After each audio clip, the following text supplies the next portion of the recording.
Session to order. What now? Roll call. Oh, okay.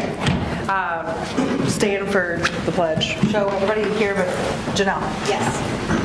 I pledge allegiance to the flag of the United States of America and to the republic for which it stands, one nation, under God, indivisible, with liberty and justice for all. Thank you very much. And now I'm going to turn it over to Wendy, and he just covered that up. Eric Dufresne. Straight to business. Do I need to talk into the mic? Yes, I'll do. Yes.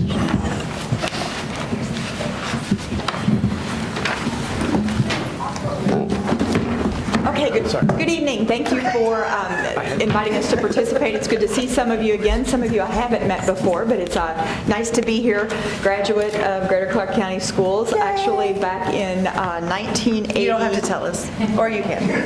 As my daughter would say, back in the 1900s. But in the late 80s, I was part of the News Bureau program at Jeff High School, and I was a co-editor of what was the Greater Clark County newsletter. So we did it for the newsletter from that class, and I've still got copies of it, and every once in a while I'll pull that out and reminisce about the good old days with Mr. Tony Willis as my journalism teacher. It's great to be back home. And to take a position that I did with One Southern Indiana. We are the Chamber of Commerce and Economic Development Organization for Clark and Floyd counties. And what that does is it gives us an opportunity to really meet with businesses, both those type of businesses that we're looking to bring to the area, or the prospects as we call them. And we've been very busy with that over the last several years. But it also gives us an opportunity to talk with the 1,100 business members on the Chamber side to talk about what their business needs are. And nothing that will surprise this group here, what the majority of the conversation has been on over the last 6 years has been workforce. There's a lot of reasons that workforce is a challenge, and Dr. Dufresne's going to give you the details on what he sees, but we know that the labor force participation rate has been dropping since about the year 2000. Those are the people ages 18 to 64 who could be engaged in the workforce, who for whatever reason are not engaged. We also know that we have more millennials and baby boomers than we do those of us that call ourselves Gen Xers. There was a population dip for the Gen Xers, and you all deal with that with the schools, but now millennials are back at the top. So we're going to expect some changes in the workforce over that. But when we think about what our local workforce needs, is learners who are coming out of the school systems, whatever level of education attainment that they're going after, but can be productive members of the workforce for the individual companies that we're working with. And we believe that there are some companies here that are taking advantage of the fact that we've got some unskilled labor. In Clark County, our county average wage in 2017 numbers, this is a number that was just released in January. We finally hit wages for Clark County an average. Does anybody know what that number is? The average wage in Clark County? I don't even think I want to know. Well, I heard 14 back here, but it's a little better than that. It's actually $19.07 an hour. Okay. Okay. That sounds like a great number because it jumped up 50 cents from 2016 numbers. But here's the problem. The Massachusetts Institute of Technology calculates the living wage for every county in the country. And MIT calculated the wage for Clark County, and it's actually the same for most of for the southern Indiana counties in the metro area. That wage for one adult and one dependent, and I think that's a pretty typical household in this area, one adult and one dependent, $21.30 an hour. So our average wage is more than $2 below the living wage, which means their public assistance has to make up the difference somewhere. So what we're trying to do is help make sure that the companies are hiring workers at the appropriate wages for the skilled jobs that they're doing, that they're also going to be looking to the school system to produce the type of workers that are going to be able to fill those positions. Yes, sir. What do you gave us the dollars on the check, on their check? I'm a union worker, so I understand a little bit about the benefit packages too. How did the benefit packages work into this? Great question. I do not have the answer to the packages. I do know that that number I gave you is not inclusive of benefits. Okay. It's just a direct compensation wage. Benefits would be, so they're paying, if they don't have the benefit package, then they're also paying for their health insurance, they're paying for their pensions or their Yes. retirement if there's anything also. So That could be comes added. out of their money if they don't have that from the companies. You're exactly right. Okay. Yes. Yes. So we're working, and we have been working with Greater Clark on the academies of Greater Clark. We have worked with talking to the business community about how to engage with the school system in a way that's meaningful for both sides. And I believe there's been an openness and a receptiveness on both sides for that dialogue. And I'm pleased where we have been with that. I look forward to where we go with that in the future. One Southern Indiana will stand as a partner with the school system in any way that you need us to, and we will help communicate the messages that the businesses need to hear, knowing that we will also communicate back to you the messages from the businesses. So that's what I really wanted to open this with. Dr. Dufresne has prepared a presentation, and I will caution you, if you see it in front of you, it's long. There's a lot of slides there. You don't have to absorb it all tonight. I think Renee made copies, so you can take a look at it. But it's some data that is really indicative of where we are today. Looks back a little bit, looks forward a little bit, and tries to figure out what the needs are going to be in the future. So speaking for Dr. Dufresne, I will say that we're here to be partners and assist you tonight, but I think we will also be here anytime you need us. We will be. We're not going away. So with that, I'll turn it over to Dr. Dufresne. Okay. Thank you. Thank you so much, Wendy, and thank you all for having us. The packet you have and the slides we have here, it's a lot of information. We won't cover all of that tonight. But we will try to hit some of the highlights. So let's just go and just start. So I won't spend much time on this. We do an outlook program on campus every year, actually twice a year, and this is just a summary of last year's outlook that we thought we would see sort of a slowdown in local job growth in the Louisville metro area, and that's been happening, and that's tied primarily to workforce issues that Wendy talked about. So we are beginning to see now that labor force shortages are impacting overall job growth. That's what's showing up in the data. So Clark County, these are, so I've got sort of three sections. The first is Clark County profile, so you'll see some maps in here and some other general information about Clark County. And then we've got some data on occupations in the area, occupations in demand and skills in demand. And then the last part, the third part, is basically job-specific data about Clark County and the region. So, okay, so Clark County. This is always interesting to look at, and actually this is the first slide, you might know, has a mistake. So that I wanted to point that out. It actually should say showing an increase from Kentucky. So this is the commuting profile for Clark County, and it has two maps. One is 2006 and then 2016, and it basically shows the commuters coming into Clark County in 2006. So you notice 2006 we had about 1,400 commuters coming from Kentucky, about 5,000, quite a few from Floyd County right next door.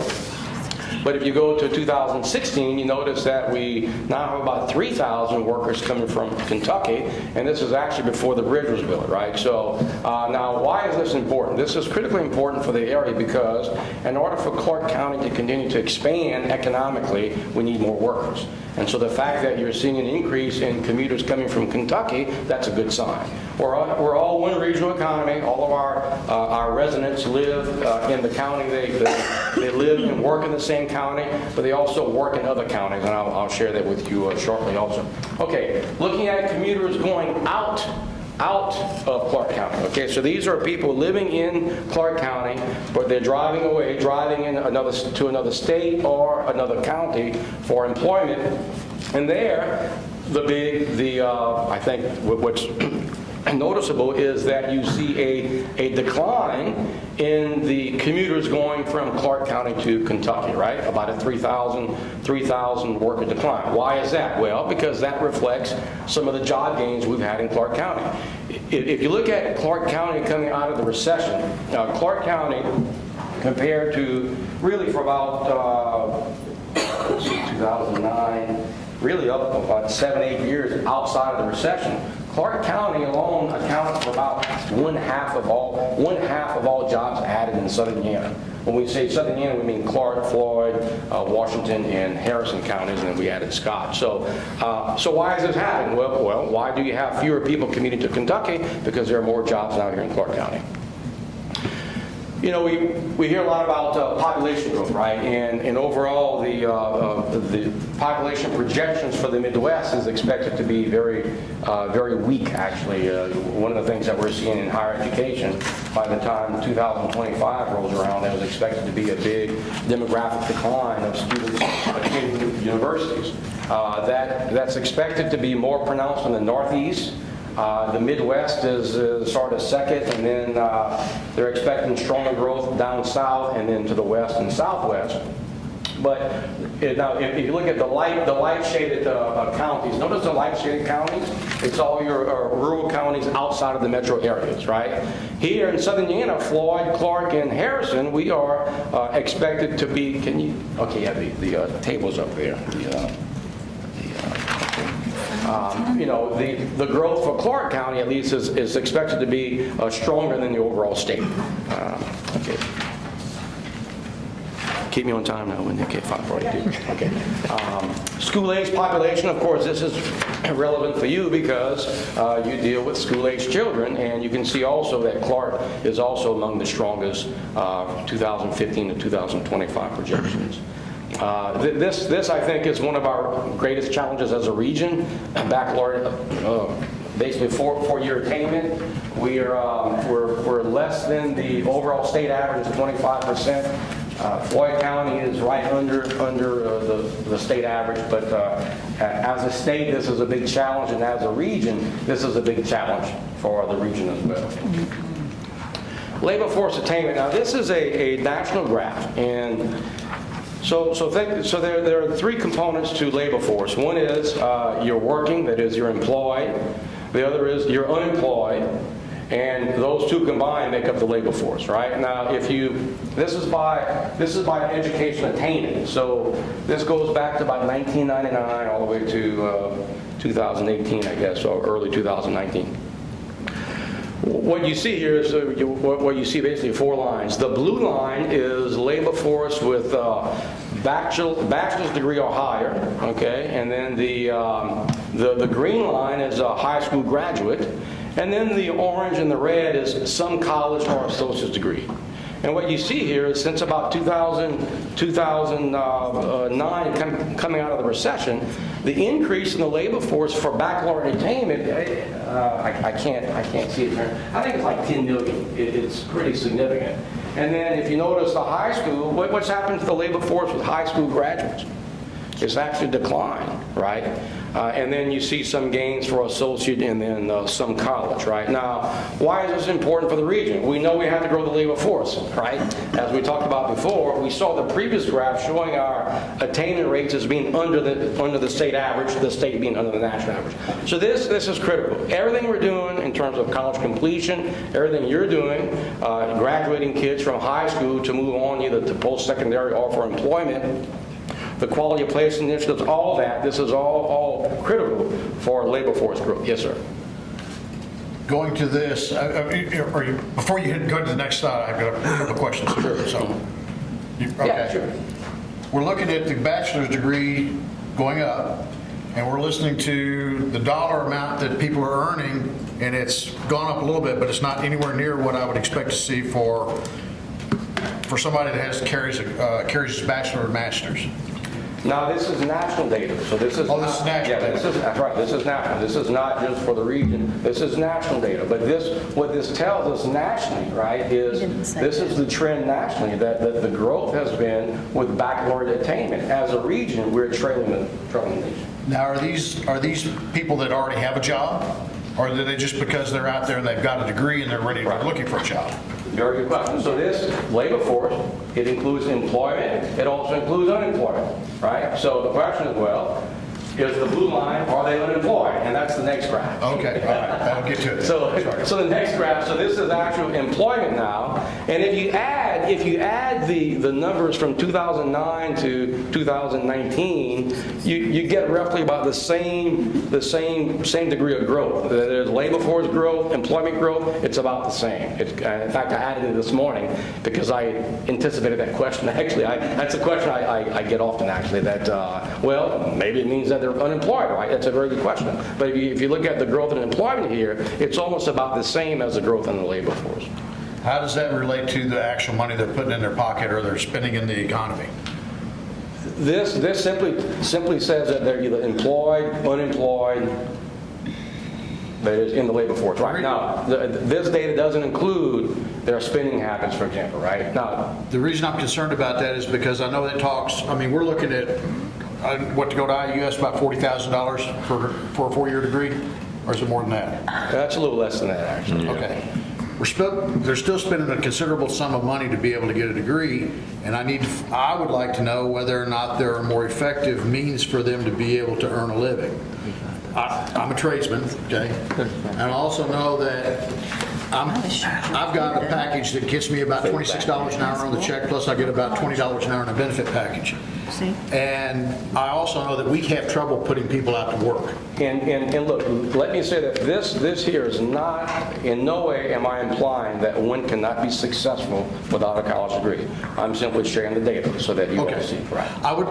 One of the things that I would focus on, that I would like to see us focus on, and I think we focused on trying to make sure that a considerable number of our students graduate and go on to post-secondary education, meaning a standard university or college. Whereas we have open job openings all over this area for people that are willing to work with their hands or work in manual labor. And most of those positions are paying close to what an entry-level, from what I understand, entry-level college would be.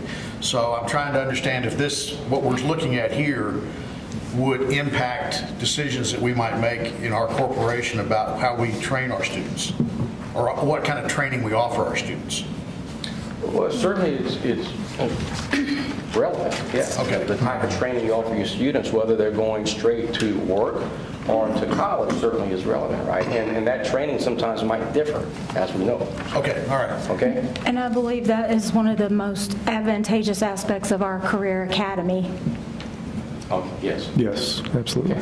Let's move on to, I had a couple of graphs on migration patterns, but we'll, okay, so this is simply this tells us the number of workers residing in the county and working in the county, and then the number of workers coming into the county from outside the county and those going out. So if you look at the number, yeah, so basically you have 20,000 Clark County residents living in the county and working in the county. You've got about, my eyes are, where's the one?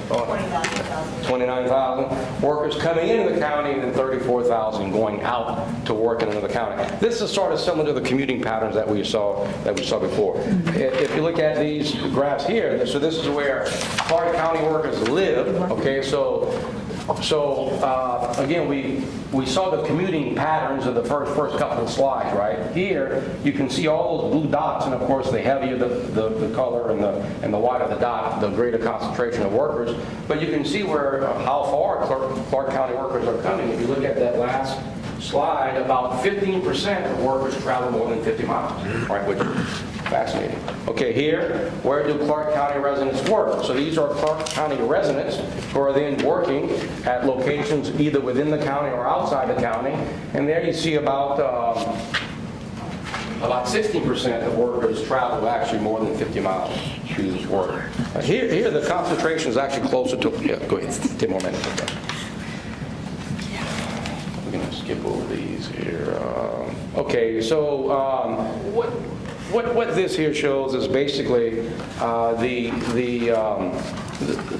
workforce is slightly older than the nation, right? Not significant, but just wanted to point that out. Now, the 285,000, this is not just for Clark County. These are the counties also surrounding Clark County, because as we saw with the community patterns and where county residents live and work, it's not just in Clark County. But if you look at the total, the population size, you're talking about close to 300,000 people, right? With the 5 counties around Clark County. This is another graph that looks at workforce demographics. So again, this is the work area that we have. So the 5 counties around Clark County, and then the nation. And here, what we see is that we're trailing the nation in post-secondary attainment. If you look at baccalaureate and then master's, we already kind You've heard a lot about automation risk, right? Artificial intelligence and so forth. If you look here, the last 2 boxes basically show that Clark County in the selected location, it's about the same as the U.S. for automation risk. The first one shows that we're slightly older than the nation in terms of the workforce, and that has implications, of course, for things like turnover and replacing workers. We're going to skip over this because it's just a lot of numbers. So when you have time to look at this, basically shows the workers in each of these industries and then by age. Okay. So if you look at manufacturing, you can go across and it tells you how many workers are in manufacturing from 16 to 24. The number of workers in manufacturing from 25 to 34, and this sort of tells you the pipeline of workers that are coming through as they age through the pipeline, right? So this sort of presents that, and you can see, of course, manufacturing is the largest industry for the region. 25,000 workers in this particular area, 21,000 with healthcare. Second. Okay. Okay. Now this data here, this is pretty interesting data. So if we were to take a look at all the job postings in the region, not just in the region, but on job postings related in all these different counties, newspapers, online, and so forth, and collect all that data, we would show that most of the jobs, as we all know, would be located in Jeffersonville, followed by New Albany. Again, this is in that 5-county area. Wow, look at your... What are the jobs in demand? Number 1 is heavy tractor, trailer, truck drivers, right? So it's very difficult to find truck drivers right now. And this is the same thing you'll see. I was in Jefferson County last week before last. It looks very similar to this. Their number 1 was truck drivers, followed by registered nurses, retail salespersons. That's a big demand in Louisville Metro as well. Excuse me, you said it's hard to find truck drivers? Yep. Mm-hmm. Yes. With all these trucks on the road, it's hard to find. Yeah. And so you see companies creating driving schools and so forth, because of that. So, but again, you can look at this. This is for the 5-county area. These are the occupations in greatest demand. Of course, the industries. If you look at the industries, first is healthcare, followed by retail, trade, transportation, and warehousing.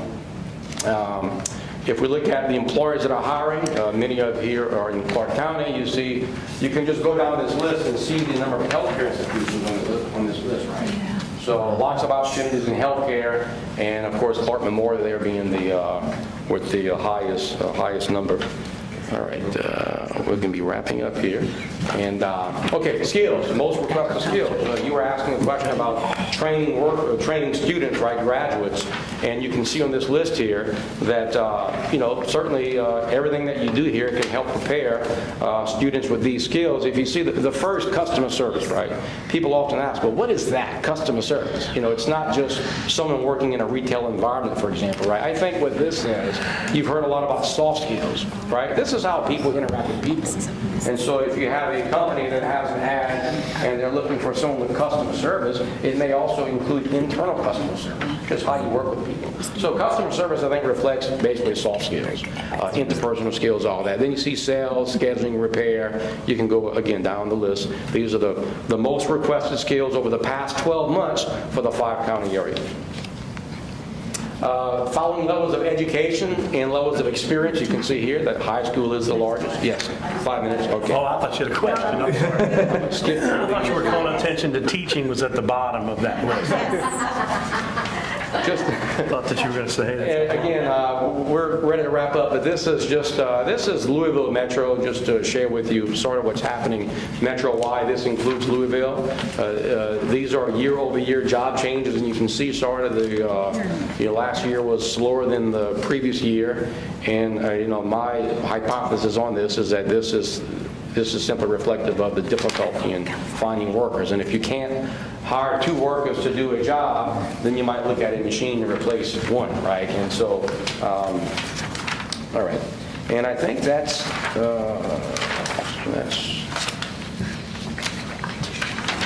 let me just go to Clark County, slide 53. Slide 53, because that shows the breakdown for Clark County in terms of payroll. Yeah, okay, here. So if we look at the jobs in Clark County, just in Clark County, so not just around the area, what's the largest sector? What's the largest industry? How many people are employed, for example, in manufacturing? You see what do you see, about close to 9,000, right? So by far, manufacturing is the largest employer in the county. Other large industries include, of course, you see retail trade, transportation, warehousing. It's probably second, and then you see also healthcare as well. So.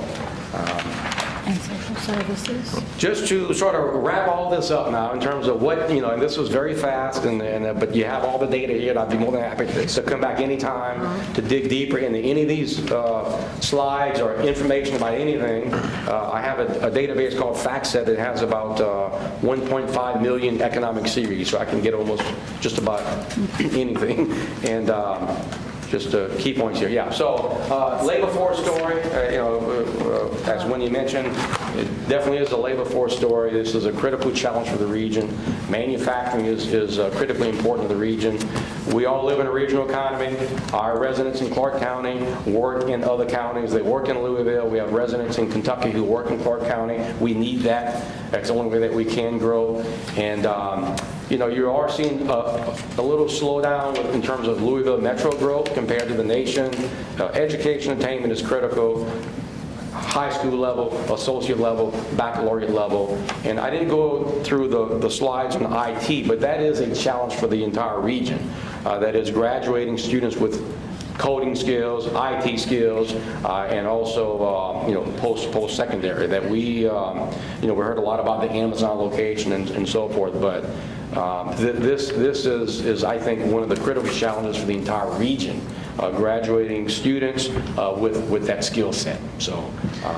Let me ask you this. On page 3, I sort of like this last slide I have, but on a change in total population, has this really deviated very much? Because I was looking at Lake County, and I know that people were moving out of Lake County or moving down to Maryville, but I also know that people were moving out of Elkhart, but now with the RV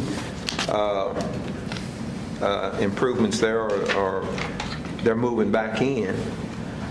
But I also noticed in Marion County, it looks like they're moving out around the airport, or they're moving out away from there. They're following the jobs. Right. I guess that's what I'm trying to say here. So here in Clark County, with the industrial parks and everything, it looks like people are coming more to this area because of that.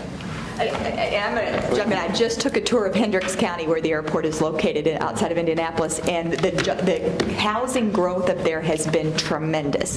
Here's the problem. And these were their words. They have a lot of logistics jobs that are paying $15 an hour, and they're building $300,000 houses. That's around 8. It doesn't. Yeah. It doesn't commute. So what's happening? People are moving out, because we had a great conversation on a bus about this.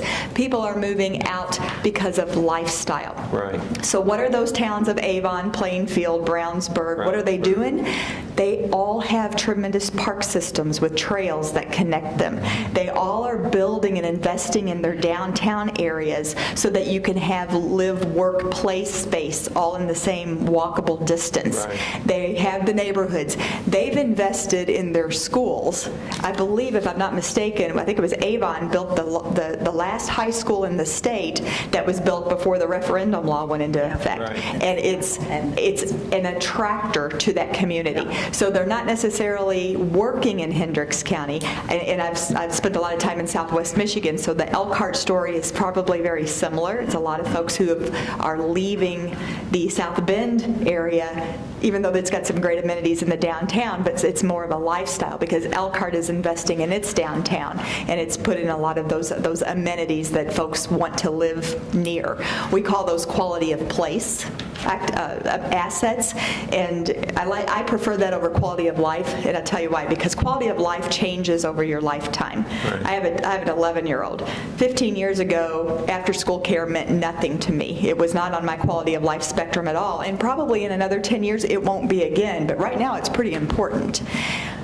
Quality of place stays about the same over your lifespan. What you like at age 20 is about the same thing you like at age 40 and about the same thing you like at age 60. So things like the big 4-station park and the pedestrian bridge, some of the conversation about the Ohio River Greenway that's being engaging in right now, and other quality of place assets are things that really do make a difference on where people want to live. Does that help? Yes, it helps. Okay. Yes, thank you. Wendy? Yes, ma'am. The 200-plus units that's being built now in downtown Jeff,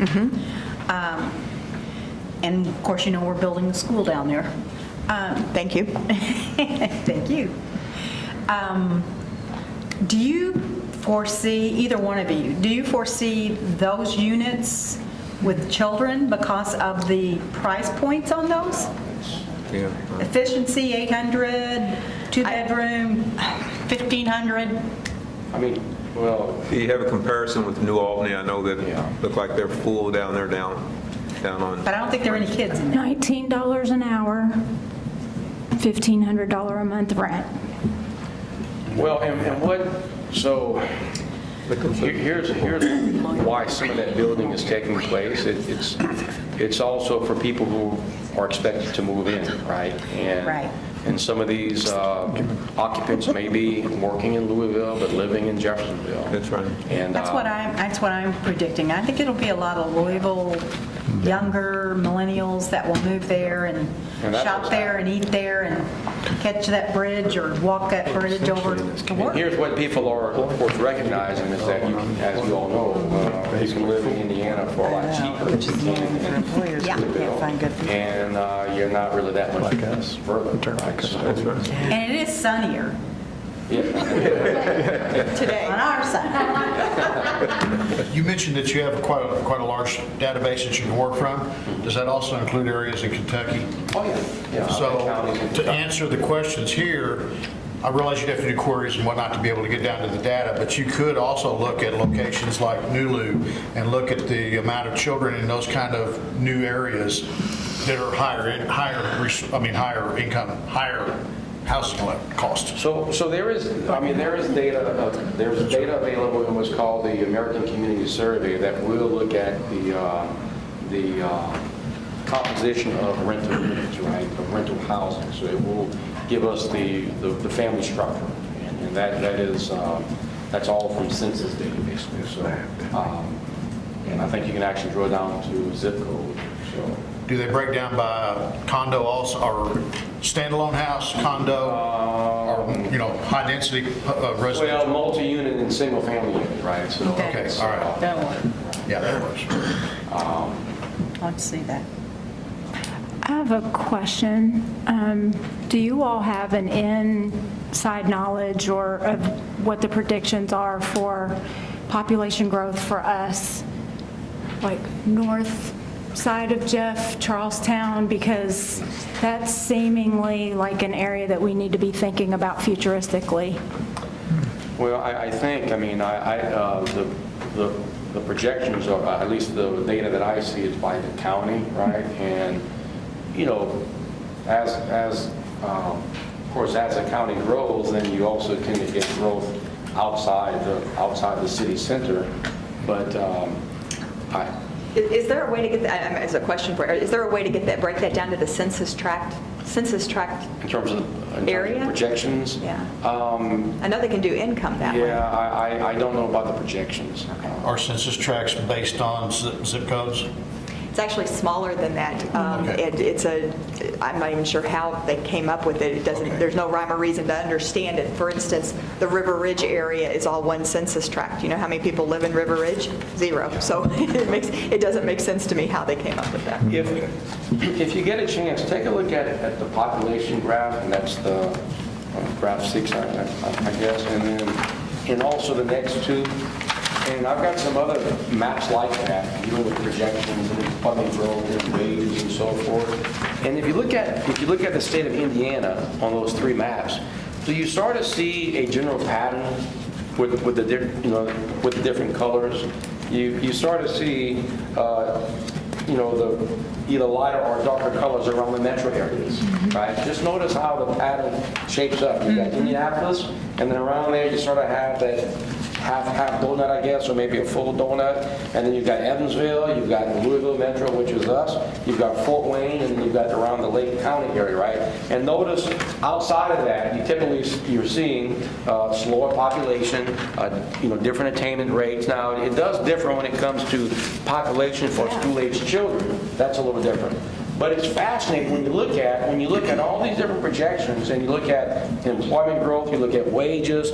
It's a very consistent pattern around all the different metro areas. And that, of course, speaks to the challenge that we also see nationally, right?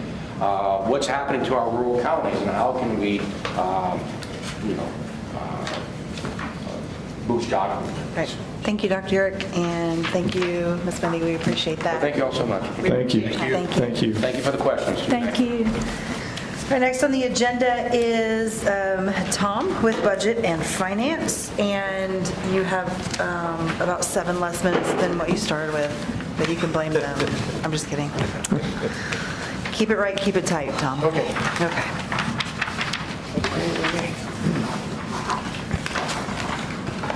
Okay, mine will be on the financial side. Oh, what? You need quicker? I'll let you. $3 for it. On our cash flows, we present those monthly. I'll present those tonight. It's always the second board meeting of the month. And right now, I'm really concerned about our cash balances in the education fund and also in the operation fund. Now, prior to 2019, this is how they always call the school funding. It was based on the silo effect.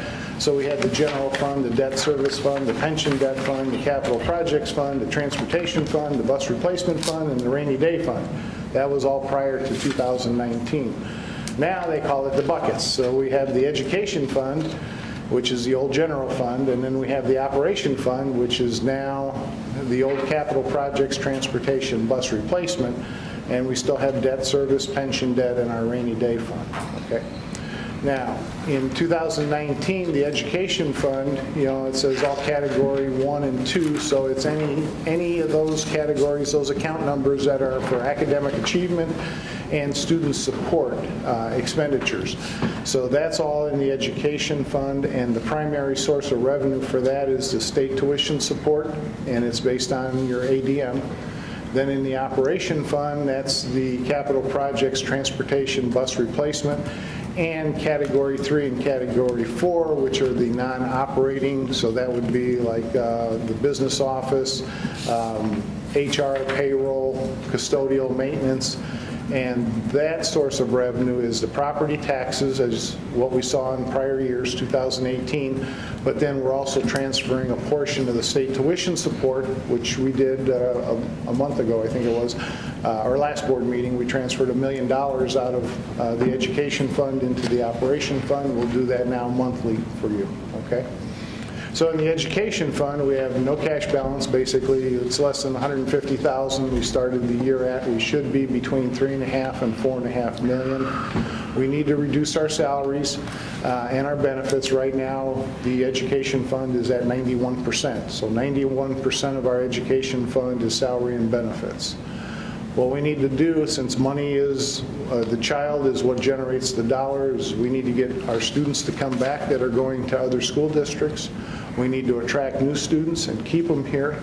We need to maximize the low-hanging fruit or the revenue, and that's, any of the CTE courses. If we can put more kids into the CTE courses, increase our honors and technical honors graduates, those are all the easier ones that we can actually see if we don't see an increase in ADM. Tom? Yes. On the educational fund, I was looking at $3 million to $4.5 million. What is that based on? Because I thought we would need at least $5 to $8 million. It's 5 to 8%. About 8%.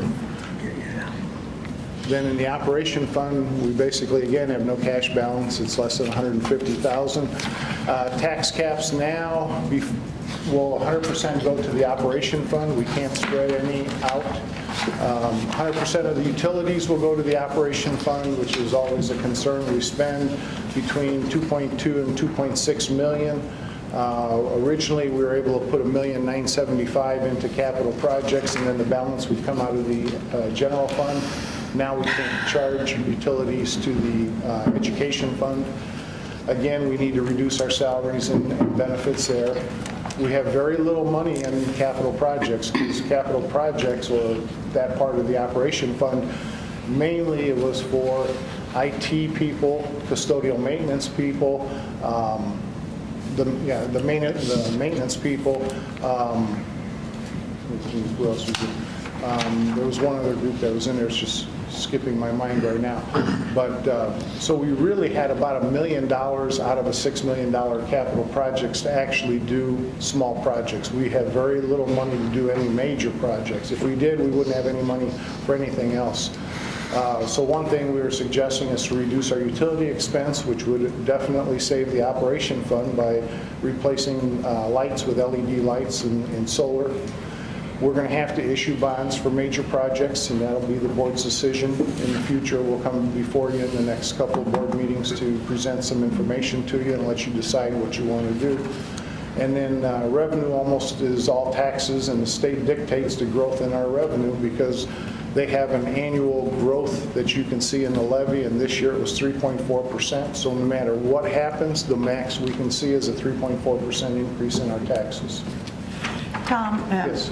back on the education fund slide, it says, you said we need to reduce our salaries, which reduces benefits, and you've got 91%. That's 91% of that budget is salary and benefits. Didn't it used to be in the 80s? It's always been in the low 90s. Has it? Yeah, Ever since I've been here, it's been. Okay. 92. Well, what she's speaking of in the 70s, it was 80%. Most budgets were 80%. We're showing our age when we say it. Okay. Tom hadn't been Never mind, born. Tom. Never Tom mind. hadn't been born yet. But, Thank you. and then, okay. The tax cap loss, this is something I always keep track of. Back in 2009, I think it was, we all voted to either accept or not to accept to put the tax cap where you can't pay more than 1% into the state constitution. I knew that was going to affect schools. I voted for it because I didn't want to see my taxes going up as a taxpayer more than 1% either. So you could see over the years from 2010 through 2018, Clark County as a whole in those 9 years, lost almost $100 million in property taxes. We'll never get that back. Greater Clark has lost $19.5 million. So we've accounted for 20% of the total loss approximately. Yep. If we issue bonds that don't go to referendum, don't those also fall under the tax cap? So they're really not, it's still coming out of our pocket effectively, isn't it? Correct. It does. Okay, all right. Yeah, the referendum means it's outside of that, so. That's right. Referendum bonds are outside the tax cap. Yes. Okay. You're right. Okay. The assessed valuation history, you can see going back to 2009, we were at 2.5, then we dropped a little bit, we were down to 2.49, then we dropped to 2.4, then 2.3, then 2.3, and now we finally started going up. But don't forget, we have about $700 million of assessed valuation that is captured in TIF districts that is not in these numbers. This is what our budget is based on, these numbers. And you can see what our tax rate does as the assessed valuation goes up. Even though we're asking for more property taxes, our tax rate was actually going down because we had some nice jumps. Yes, sir. Another look, on another slide, you mentioned about Utica. Well, maybe it's the next one forward. Utica's asking for a TIF district also. Is that funding for the TIF district that Utica has, is that included, or the valuation, is that included in these numbers, or is that? No, we don't know what their TIF district's going to be yet. They've created 2 TIF districts, but the value is 0 right now. So they haven't actually, they created the TIF district, but there's been no growth in that TIF district. So it's not in that number. The $2.6 billion shows the original, whatever that value of the TIF district is right now. So any increase in value in those areas isn't going to help this Correct. number for Utica? Yeah, that's the incremental assessed valuation is what they call. That's the growth in the TIF district. Right.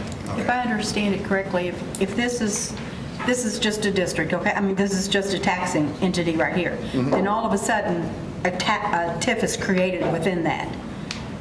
Anything that was already taxed, We get, it stays taxable and the school corporation gets money for At it. that rate? Yeah. the Right, 10%. right. It's just the new things that come in that fit the TIF guidelines. And- Number of jobs, da-da-da. Those are the things that we don't get taxes from. correct, and also any growth in that assessed valuation too. So they're going to freeze it. So your property is, say, valued at $10,000. 2 years from now, it's $15,000. We don't get that $5,000. We don't get the growth. That's what, We don't get the Okay. taxes off that 5. right, Yeah. got it. So you can, okay, you can go to the next one. So here's the tax increment financing districts that are near and dear to my heart. You can see the different TIF districts that we have in Jeffersonville. Shows you what the cash balance was as of January 1st, 2017, the income that they generated, the expenditures, the December 31st, 17 cash balance, the assessed valuation that's captured, and the percent of the total AV for that area. So one of the things, there's a new law pending at Senate Bill 566. I heard about this on my way back from Indianapolis yesterday. Senator Ratz, who was one of the people that we met with yesterday in the State House, he has a bill pending, Senate Bill 566, which he wants now to capture the assessed valuation on residential property. And I said, you might as well just throw them the keys now and say, we get no growth then, because they're already taking the growth in these TIF districts for the businesses. Now they're going to take the growth on the residential. Just think of Charlestown.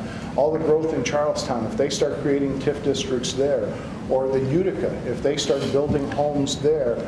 Now it's for counties that are less than 100,000. I think we're over 100,000.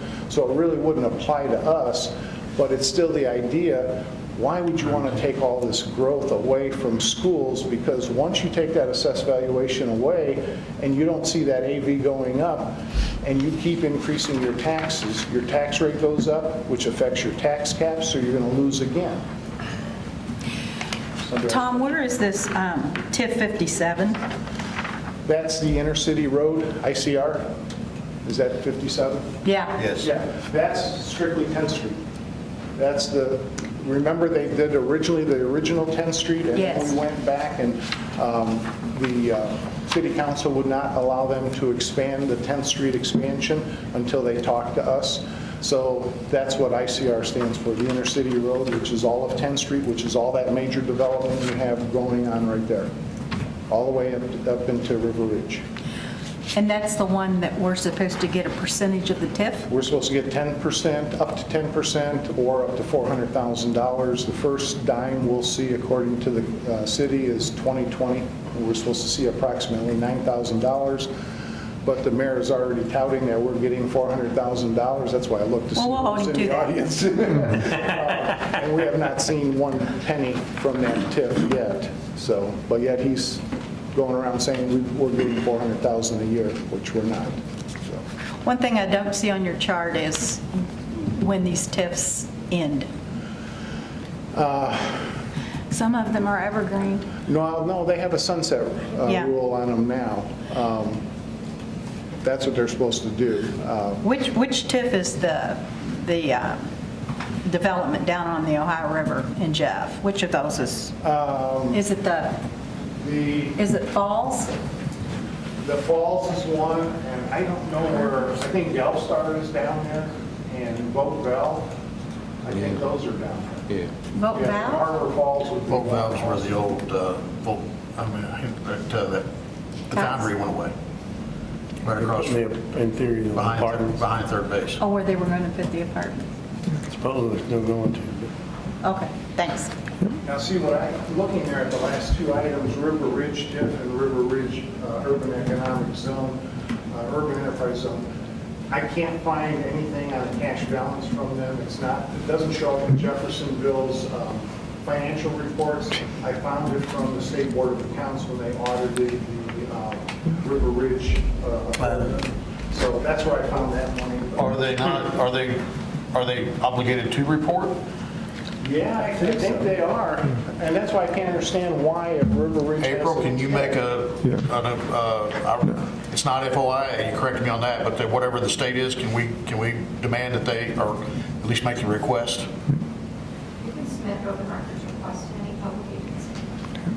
Because see, if you go to the Indiana Gateway System, they have one section, I think it's the top left one, that says tax increment financing districts. You click on that, and you'll see the whole state of Indiana broken out by county. You click on Clark County, and it'll show you all the TIF districts. But River Ridge doesn't show up in there. Well, where I'm going at this thing, we need to be able to go to the public and point out to the public, River Ridge has X dollars, and River Ridge is taking X dollars, which is coming out of your pocket to help those guys run fiber optic to their new buildings. Yeah. All of these are taking money out of our... Right, I realize that, but I mean, that one we can't, these others we can at least point people at it and show it to them if they're willing to look at it. With River Ridge, we can't. Well, one thing our legislative group is looking to do is to, and I talked to Wendy just before we started, Wendy's on the legislative committee for IDEC, for Indiana Department of Economic Development or something, or Economic Corporation. And she speaks out against, she's in favor of TIF districts, let me put it that way. Sure. So I asked her, I says, can Bill Wilson and I and Mark and Tina Bennett and Becky Gartenauer from New Albany Floyd come and talk to you about TIF districts. I have about 20 slides that I want to show her how TIF districts affect school districts. And that's one of the things we talked about yesterday with our state senators up in Indianapolis was about TIF districts. They want to create a referendum now for safety and security. I says, you guys are killing us with referendums. I says, we are not political animals. We do not know how to do political contests. I says, why are you putting all this? Every time something goes in the wind, you're giving us a new referendum. I says, why don't you just create a new common school fund loan, title it Safety and Security, put $100 ADM like you do for technology and for construction. We apply. We can get it twice a year. I'd be able to get $1 million every 6 months to put towards safety and security for cameras, for whatever we wanted to use it for. They said, that's a good idea. It's like, you know, why is everything a referendum with these people? That's what they always think. They're always trying to put the screws to schools. And that's what I told them. I says, you're making it so difficult right now for schools to even survive with the way you're doing things. I says, you know, you give us a preschool grant, we run it for 2 years, we think we're going to get some more, all of a sudden the money dries up. We don't get it. And where's that money coming from? It's coming out of our education fund. That's out of our cash balance. So, you know, we need to look at things like that. Look at all the things that have been added to schools that we have to train teachers and other staff members on. Where's that money? You know, now we have to do a background check every 5 years on all of our employees. Where does that money come from? April, how much is a background check? 27 bucks? You know, say $30 times 1,400 employees, so we're doing 20% of our group per year. Where does that come out of? The education fund or the operation fund? So they just keep zinging us left and right on all these different things. So, you know, they'll say, well, we're putting money into the foundation, so everybody gets, you know, an extra $60 per child. That's great, but then what they do, they take it out of the complexity index, so it looks like you're getting $1.8 million in your budget forecast, and then all of a sudden they take $1 million off, and now you're down to $800,000. It's like, can't you just leave the complexity index alone? Come on, guys. So, anyway.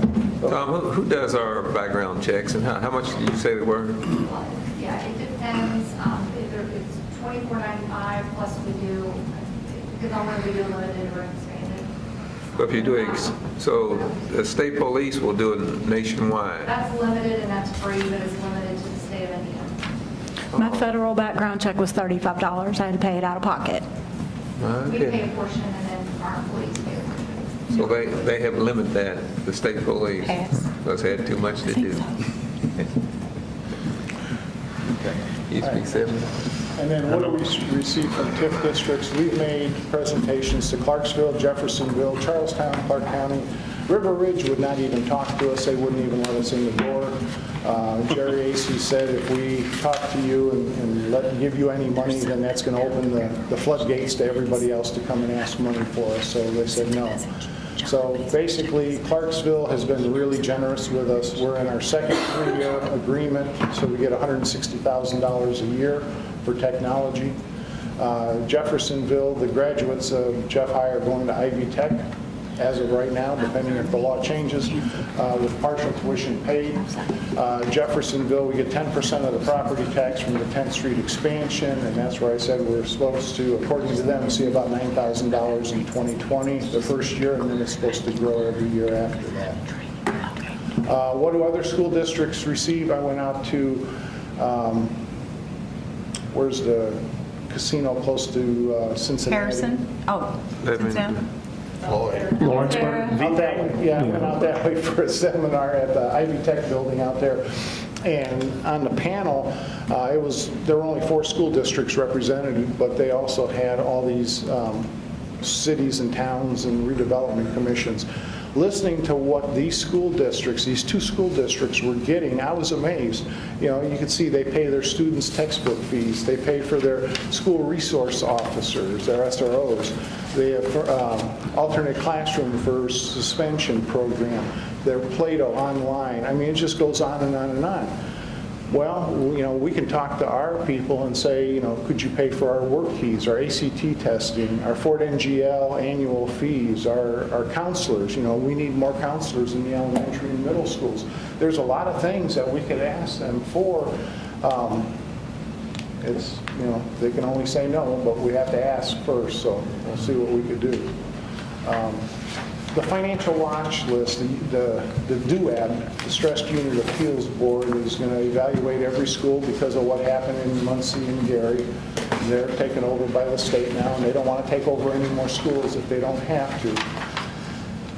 So they have some fiscal indicators, and it's based on a 5-year trend. And I expect that we will be contacted by Courtney Shasma to talk about our school district and how we're going to get out of our financial difficulties. So I'm just warning you ahead of time. I'm pretty sure we're going to be on her radar. We're not going to give you any money, but then you need to tell us how you're going to get out of your financial. Exactly, yeah.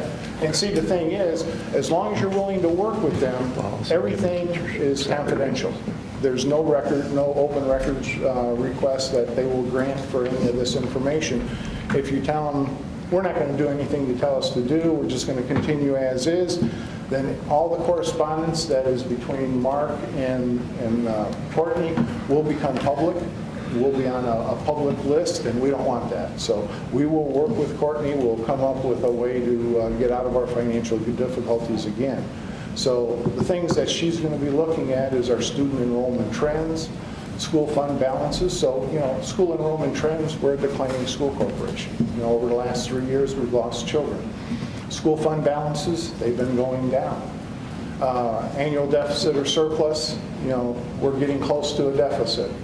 Fund balances as a percentage of expenditures, you know, with our fund balances being so low, our percentage is very low. So that's another thing. They look at a comparison of the per student support, tuition support with per student expenditures. They look at revenue by type, referendum funding, which doesn't apply to us, and then the share of the general fund or the education fund spending tied to salary and benefits. So when you look at it, this is kind of what it looks like if you go to the DUAB website, and it's got all the schools listed on there. So this is the stuff that Courtney's going to be looking at. So it goes back to 2010, and you can see our ADM all the different things. So I'm not going to go through any of these. I mean, you can look at these. If you have any questions, email me on those. But it's just a lot of numbers that she's looking at. School fund balances, so you can see from year to year what our balances have been in the funds. There's other ones that I didn't even put on here because it would just be page after page after page of numbers, and you know, some of it I don't even understand what the heck they're looking at. So I just threw those in there, so you can go all the way down to the last one.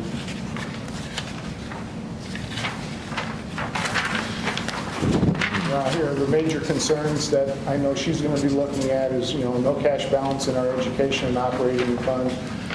I'm always worried about any health insurance increases. We pick up 60%, the employee picks up 40% of any increases. Adequate space for new students. You know, I presented to you 2 weeks ago on Saturday the potential for growth in our school district with all the new homes coming up. That's our new building boom. Now, you're going to have to decide, are you going to want to look at new schools? Do you want to add on to existing schools? What's the right size for an elementary school? If we're at 500 now, is 600 better, 700? I don't know. I mean, you're going to have to decide what you want to come up with. We had a school improvement, we do have a school improvement grant for $300,000 that's going to go to the education fund once that expires. So I have to have a cash balance to absorb those people once they come back into the education fund. See, that's the problem with these grants. They end, and then what do you do with the people? Well, it always comes back to the education fund. And, you know, that's the golden cow where you're supposed to have all the money to absorb that. So like Bridgepoint, their grant ends September 2020, so we'll have one BIC that'll come back.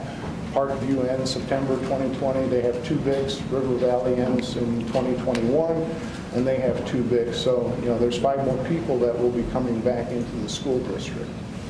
And that was that. And then I just want to share this with you. This is all of our debt for the district. The first page is the common school fund loans. Thank you. These are all the technology loans that we have. It's a 5-year loan, payable at 1% interest. This is a really cheap way of getting things that you need for technology.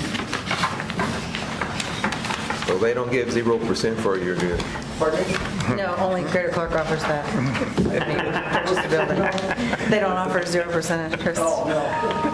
At least for Every month. okay. And then when you look at the second page, these are our bonds that we have, and you can see where they're going to be paid off.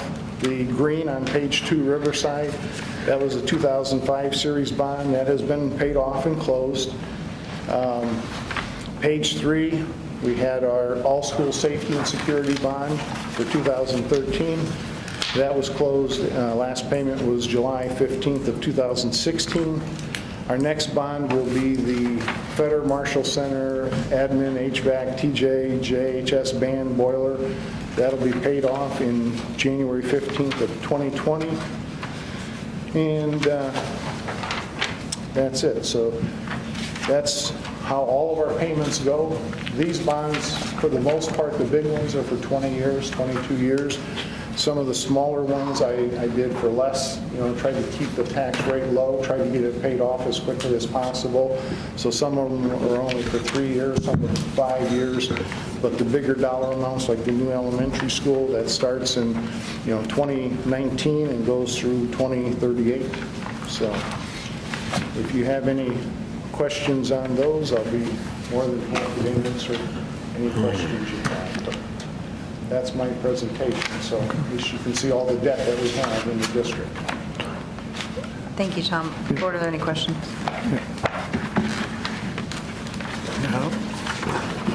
One thing, when I met with Mayor Moore a couple of weeks ago, he stated that some of the TIF districts down in Jeff would end in the next 6 or 7 years.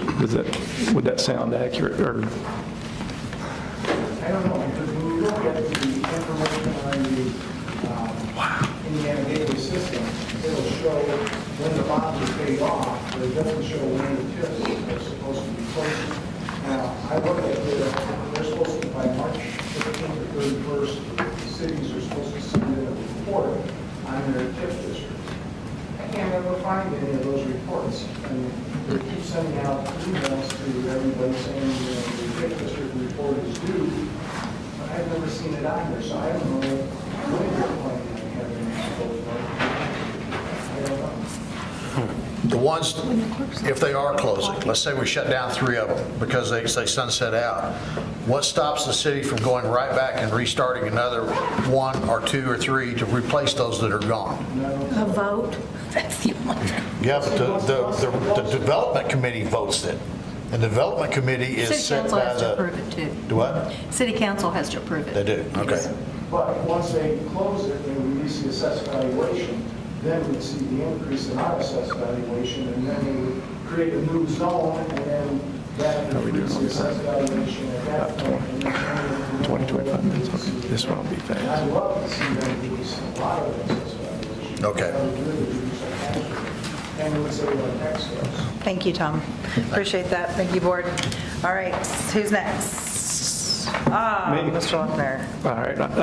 I've been asked to do a couple presentations by the board, the first being climate and culture.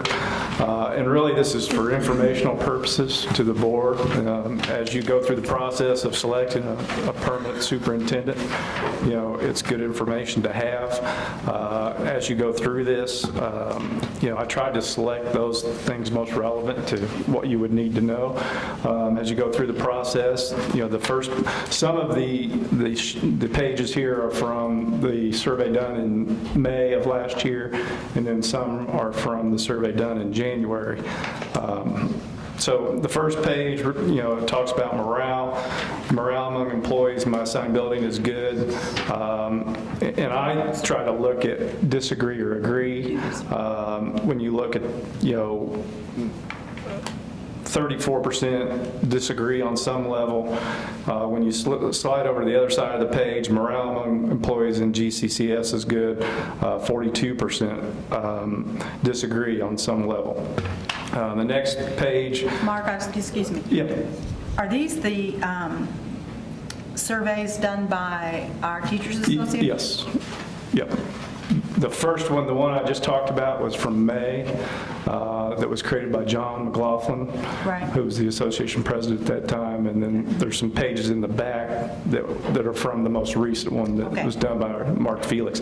And I didn't put any of the comments in here in terms of, I don't think that's something we need to discuss in terms of the comments. The next item, leadership trust, the GCCS district leadership can be trusted. 42% disagree at some level.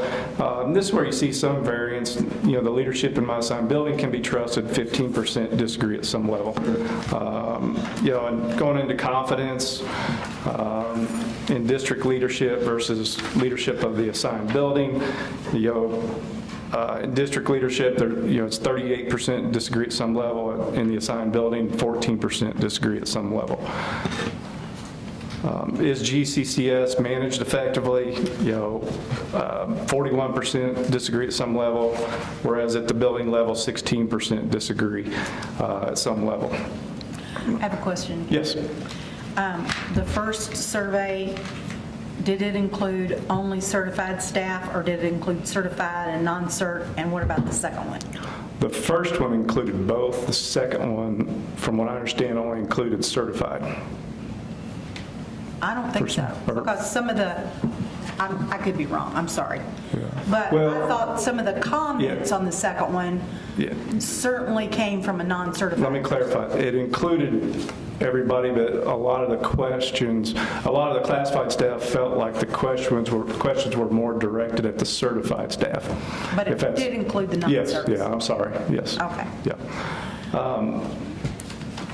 Motivates employees, district leadership motivates employees to do their best work. 37% disagree with that. On some level, the leadership in my assigned building motivates employees to do their best work. 15% disagree with that statement. Leadership values contributions. The district leadership and GCS values my contributions to the district. 37% disagree with that statement at some level, versus the building level, 14%. Then we get into the more recent survey. One of the things I polled was my planning time is adequate. 40% of the respondents disagree at some level, and I can tell you that's a concern as Renee and I have gone around to each school and listened to the faculties. That's been brought up quite often in terms of planning time, being an issue. I feel safe in my school. 90%, which is a good thing, 90% of our respondents agree that they feel safe in our schools, so I think that's a very positive thing. Students have pride in our schools. That's sitting right at 80% agree that our students have pride in our schools in Greater Clark, which I think is pretty strong. Next item, my building administrators treat staff with respect and fairness. That sits at about 81%. It'd be nice to have that at 90% or a little higher, but that's still pretty strong. Special populations of students in my school are adequately supported. We're sitting at 69%. The staff feel like that's the case. I can tell you that has been something that's been brought up as we've visited different schools, that we need to try to find a way to provide more special education support, to our different schools that have those needs. They feel like that need is increasing in terms of the emotional needs of students, especially at the elementary level, and not having counselors and maybe needing more staff to support those students would be beneficial. Diverse student populations. Greater Clark works to support our diverse student population. 71% responded favorably to that and agree. And then we get into the health clinic a little bit. I use the Greater Clark Healthcare Clinic. I focused more on the bottom, that about 27% of our respondents do not. And that's something that Dr. Dykle could certainly speak more detail into, is that we would like to see that number decrease, that if more of our employees use the health clinic or the wellness clinic, it'll save us money. So we need to try to improve that number. I've talked with Dr. Dykle before about that, and one of the issues that he showed me was the cost for specialty drugs is extremely high. And by moving over, if we can get those folks to move over, then that helps reduce some of our cost fairly dramatically. Absolutely. Can I ask them on that survey question, did everyone answer that, or just the people who take our health insurance? That's the unknown in terms of. I don't take our health insurance, so I would have answered that no, Yeah. but it really would have been a concern. The 27%, my portion. And only 9 people skipped that. It was a very small number of people that skipped that question. I would think if I didn't have the health insurance, I'd skip it. I think, Dr. Dykle, can answer this to some extent, but I recall seeing some data where we need to try to improve that percentage in terms of a percentage of our employees using the wellness clinic. Yeah, right now, we still have way too many people going to their local pharmacies to get their meds that they can get free. Absolutely. Through either the clinic or through ElectRx, the mainframe stuff. They're wasting about $25,000 a quarter in co-pays. Like I was telling Mr. Hawkins, I said, specialty drugs, we spend on average about $750,000 a quarter on drug costs, which is about 5,800 prescriptions. Of the 5,800, about 5,500 of them are generic. Those account to about 130,000, 150,000. So it's your name brand drugs that are more expensive ones. Of the remaining 300 drugs, 40 of them are specialty drugs on average right now. And those 40 drugs are costing us about $240,000. But excuse me. Go 40 out of the $750,000 is strictly specialty drugs. One drug we had was $38,000 a month. We had someone else that was needed 2 drugs. One was $28,000, one was $22,000. So $50,000 in 3 months. And it was 95, 97% effective, and they were cured, which was great. But it's still these specialty drugs, that the high cost of them is just killing us on some of these. Well, I see here, when I look at this portion, always is good, 38%. But then when you start talking about usually, sometimes, rarely, I mean, you're hitting on 39%. So you don't know if they're using it appropriately or not. So that's, I think, Mark, that's where you're coming from, is that we need to make sure that some of those individuals use it a lot versus usually or rarely, Yeah, I mean, you can get your labs free there, you can get blood free. I understand why they're just not using it, but one of the things is that we're still hearing is the administration knows what's going on. We don't know what's going on. There's a HIPAA law. We could be sued, fined, everything else. Wellness for Life does not share any data with us as far as why Tom Dykle is going there or what drug Tom Dykle is currently taking from the clinic. We don't see any of that data, nor do we want to see any of that data, because that's against the law. That's against federal law. Yeah, it's funny that someone would even say that. When you go to any doctor, you've got to sign that form, and they explain it to you. Do you understand it? But the reason they know is because it's our employees' clinic. So they think that we see everything that goes on, and we don't. Right. And Bill, one of the things that Dr. Doctor pointed out to me also, this puts money back in their pocket. They're paying, what was it, $25,000 per, is that per quarter? Per quarter, $100,000 a year. That's $100,000 a year our employees are paying out of their pocket that they don't have to. Yep. So, I understand. Well, one thing Tom's going to do is go out and visit each school and do a presentation, to all the staffs and faculties to try to increase that number of I think it's user rate. So, I mean, you've done that every year for how many years? I haven't done it, I didn't do it last year. It's kind of, I just did it the year before, but every couple of years. HR talks to all of our employees and talks to them about the clinic. We're on name brand, Electronics has about 285 name brand drugs that you can get. We save about 60% off the cost of the name brand drug. And my son and daughter are now both pharmacists, and they're getting their drugs at their respective facilities from overseas too. I mean, because you look, and our stuff is coming from New Zealand, Australia, UK, Canada, and so is theirs. So they're seeing the advantage of going overseas to get the drugs too at cost savings, but they're not really passing the cost savings on to us. Now, in our newest agreement with Humana, we are getting about $110,000, $115,000 kickback on drug costs. So we just got our first one just a month ago. It was like $57,000 that we received. So we have about $115,000 per year. but it's a concern. Tom, do we have a plan on, like when you visit the schools, the certified staff are the ones that go to staff meetings? The classified staff? Self-contained How and, can yeah, reach them with that? severe and message? profound. Otherwise, we're not going to really make a dent in The classified staff, I talk to them at opening day. I'll go to each employee group and talk to them individually on transportation, custodial maintenance. They all have their own separate opening day because I can't get all of them together at the same time. Since you have, most of your custodians work the afternoon shift, you only have a couple, one custodian per school for elementary and middle school during the day. Your parents are during the day, so I'll go around and meet with the parents at their opening day also. So I can only see them usually at the beginning of the school. Just for the sake of time to move forward, next page there's class sizes. That is a concern. I can tell you, just going around speaking to each faculty, they're concerned about class sizes. The last item is e-learning days. As you can see, 90% are in favor of looking at that, and bringing that to the corporation and seeing how it can benefit us.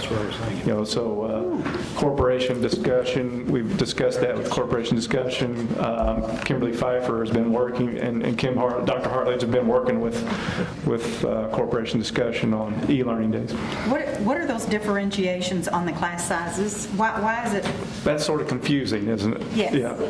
Yeah, well, I'm not sure that I can explain it, to be honest with you, other than to tell you that as I've gone out and visited each school, anecdotal evidence says that there's a lot of people worried about it at each school. I can tell you that.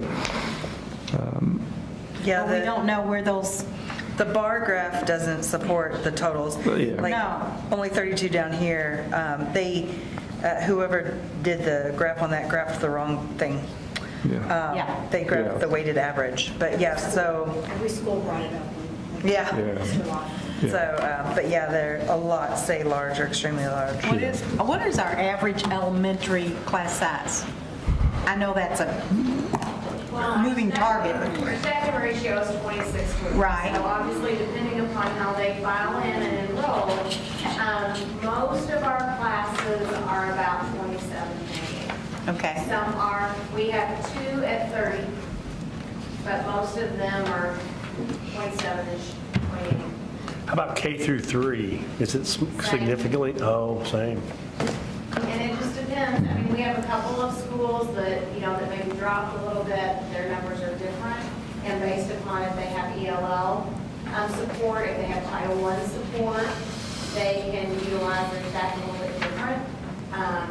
But for the most part, they're pretty strong. Is there a chart, excuse me, is there a chart, enrollment by grade level? No, I got that wrong. Is there a chart that shows the pupil-teacher ratio by grade level? That's like actual pupil-teacher ratio, not like, No, I don't, like all kindergarten classes, here's, each school's, No, but we can do that. I've got a copy of one if you want to look at it from another We can one. go through entire school and kind of tell you that. just Yeah. about what's going on. Okay, But we- that would be helpful, so we could see where the hot spots are. When you mentioned the class sizes, 25 to 30, 20, let's say 28 students in a class, will that have only an educator there, or will it also have a para with the The only licensed educator? paras that we have in our elementary schools. it's pretty straightforward when you look at it. We have one in every kindergarten. I can go through it pretty quick. And there are special ed inclusion paras, and that's it. So a first grade teacher that has 25 students in her class is there by herself? Unless she has special ed students and Okay. they will come in, Right, and they would be in periodically. Right, or period. ELL, yeah. All right. all right, so we just got one more here from Mr. Loeffler. And I'm going to move through that pretty quickly, because a lot of this, if you really look into it and study it, you'll be able to figure it out. On enrollment, I was asked to do an enrollment presentation. When you go to the first or the second page, that's actually a page from the 2014 facility study. And if you go down to the low forecast and years 18, 19, it projected that we would have, back in 2014, it projected that we'd have 10,080 students. And we had almost exactly 10,080 students start this year. And that goes back to 2014. The next page is just a monthly enrollment summary for February of 2019. It shows you the enrollment at each school by grade level. It shows you, if you want to look at Maple Elementary has 193 students, Spring Hill has 163. When combined, they'll have about 350, 360 students next year. All off to the right, it shows you free and reduced lunch percentages. So, it gives you some good information at the bottom there. In February, we started the month out with 10,032 students. I think we started the year out with 10,100, somewhere This around there. monthly enrollment summary, if you just added the number of teachers in each of those grade levels, it would give us what we, if I knew that But there the were actual 3 classroom teachers at teachers. Bridgepoint in the kindergarten, then I could figure out what the basic, okay. Get the average. Yeah. Yes, I mean, this is it. Yeah. Just need the number of teachers. Now, this next page is the state migration report from 2017 to 19. It's an interesting piece of data, because if you go down to the third school system, Greater Clark, legal settlement, we had 11,351 students in 2017-18 in our district. And then this year, 11,563, I think it is. 3. 3. Then you look at number of transfers into our district. Well, the next column is number of students from those 11,351 that actually attended Greater Clark. And then the third one in is public transfers coming into our district. 229 came into our district in 2017-18. 247 came into our district in 2018-19. And then the next column there is how many left our district, transferred out of our district. In 2017-18, that was 1,161. In 18-19, that was 1,344. And then the next column there is the net loss, and what did we lose versus what did we, the total net loss of transfers in versus transfers out, which is pretty significant. You guys can read those numbers. So it's very significant, really. And then going on out to the right, it tells you where they went. What school corporations did they go to? When you look at 188 went to New Albany in 2017-18, New Albany Floyd. 208 went to Clarksville in 17-18. 234 went to West Clark. 244 went to West Clark in 2018-19. So, this is something you could definitely look at, but it is very concerning in terms of how can we as a district fix this issue and try to keep our students in our district. And I've talked to you one-on-one, in terms of some ideas I have that involve some of the neighborhoods in Salem Noble Road and out in that area. But I think it's something we need to look at, trying to keep our students in our district from leaving our district. Mark, on the Greater Clark, on the, if you go over to, it says net public and choice scholarship transfers, and for this year it's 1,410. That's to parochial, private, homeschool, isn't that? Yes, virtual schools and. Okay. It's not Montessori, because that's a charter. Yes. Okay, these are people these are students that have gotten a choice scholarship to attend a. Yeah. This next slide, enrollment trend line, pretty self-explanatory in terms of, enrollment and where we've gone. Another enrollment trend line through 2023 sort of spells out, what the class sizes are looking like, in grade 1, grade 2, grade 3 as we go through the years. The next one, transfers in and out of Greater Clark, 2017, 2019. 244 left Greater Clark, went to West Clark. 84 from West Clark came in, so a net loss of 160. Clarksville's 289 left Greater Clark, 72 came in, so a net loss of 217. New Albany Floyd, you can see that data. It's something we definitely need to address. This next item are transfers into Greater Clark. Where'd they come from? 89, like it said before on the previous slide, came from West Clark, 72 from Clarksville, 33 from New Albany Floyd. And then the transfers out tells you where they went. On the next page, breakdown of where they're going, what school systems they're going to. As you can see, 226 went to Rock Creek from Greater Clark. Community Montessori, 132. Virtual charters, 175.